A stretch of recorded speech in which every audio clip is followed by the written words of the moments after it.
I just made some gluten-free donut holes using yogurt and gluten-free flour, and I used the air fryer. Let's see how they came out. I'm Jamie with SavorySaver. I share gluten-free recipes, tips, tricks, and resources to make your gluten-free lifestyle easier. So please consider hitting subscribe, and let's get started. All right, so I'm cutting this recipe in half because I don't know if it's gonna work or not. So that's a great way to save a little bit on those ingredients. And then if it works okay, of course, I can always make the full batch next time. Ingredients will be listed below, as well as a link to the full directions. So I've got a medium-sized bowl here with half a cup of gluten-free flour. I'm using Bob's Red Mill today. It's the 1-to-1, so it's got everything in it. To that, I'm gonna add half a cup of yogurt. Now, the recipe calls for plain Greek yogurt.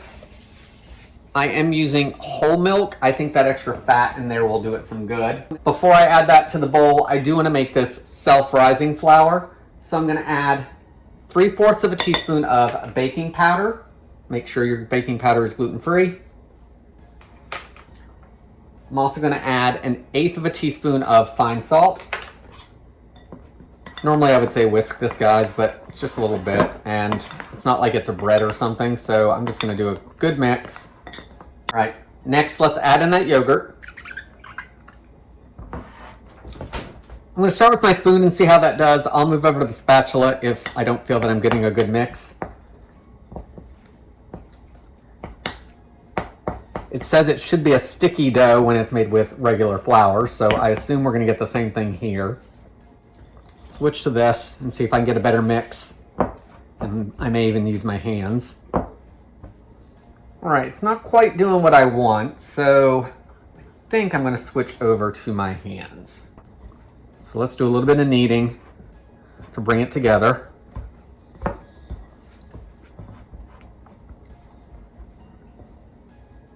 All right, now that dough actually came together pretty nicely, and it's a little sticky, but not totally. So let me get the air fryer ready, and we'll get these shaped and baked. All right, guys, so my air fryer is a large one. It's not one of the basket ones, which is what this recipe says, but I think we're gonna be good. I'm gonna grease this down a little bit, and I'm gonna cook them right on there. So I think this is gonna be fine. They're not gonna be so light that they blow all around in there. So let's get them shaped. You want about 2 tablespoons of dough per ball, so I'm gonna eyeball all of that. All right, everything's pretty well shaped. I am gonna rinse my hands off real quick, and I'm gonna use my damp hands to finish shaping them, just so they're a little rounder and not quite as sticky. All right, let's see if this shapes them better. Yeah, I think that's much better. Everything's rounding out easier and it's not sticking to my hands. All right, these are ready to go. I am going to preheat the air fryer to 350 degrees. So I think with mine, I'm just going to give it a minute or two just to come up to temp. Then you want to air fry them for 4 minutes and then turn them over and do for another 4 to 5 minutes until they're done. And while they're baking, I'm going to melt a couple tablespoons of butter and grab some cinnamon sugar to coat them in. So let's get these baked, and then we'll get them rolled in that butter and cinnamon.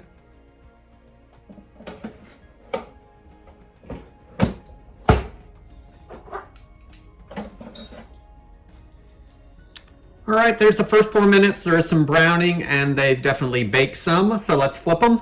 All right, I use a spatula and then the tongs to help flip everything. They did stick some. Back in the air fryer for another 4 to 5 minutes. Okay, so while those are finishing off, I've got some cinnamon sugar here. I took about 1/4 of a cup of sugar and 1 tablespoon of cinnamon, mix them together. I've got extra here, so I'll use that and add to it as needed. I also have a couple tablespoons of butter that I've melted in the microwave. So once these are finished, we will roll them in cinnamon sugar and give them a taste. Okay, so here's what they look like.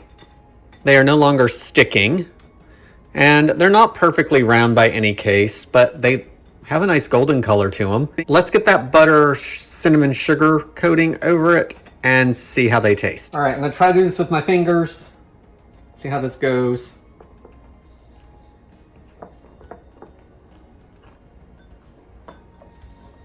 Well, that's a lot.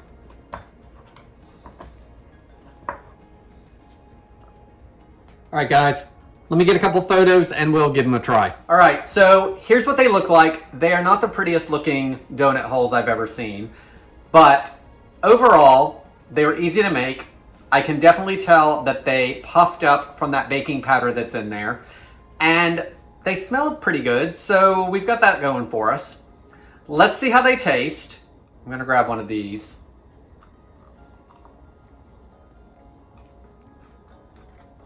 They're actually pretty good. Okay, the very middle of that one was a little doughy, so let me grab one more. We'll do another test on one more of them. So that's what they look like on the inside. I don't think they look horrible, and they are still warm. I can see the steam.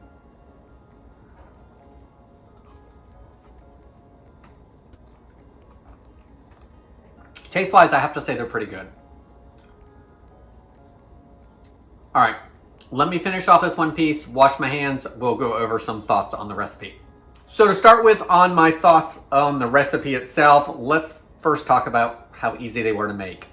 Hardly any ingredients, yogurt, gluten-free flour that we turned into self-rising with some baking powder and salt.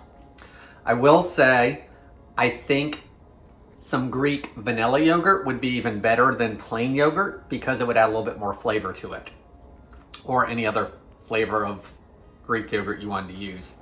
So I do think that would be an option. It would still keep the ingredients at the same amount of ingredients, but we would put more flavor into it without having to do any extra work. The cinnamon sugar. I like the cinnamon sugar coating. I will say that I'm sloppy with it, which is why it's so heavy on these over here. And with me sprinkling it on after, they look a little better here. So that would be evidently my kindergarten skills in decorating, which you guys know I'm not a big decorator when it comes to things on the channel. I'm okay with that amount of cinnamon because I like a lot of cinnamon sugar in my cinnamon rolls. So I think that was fine.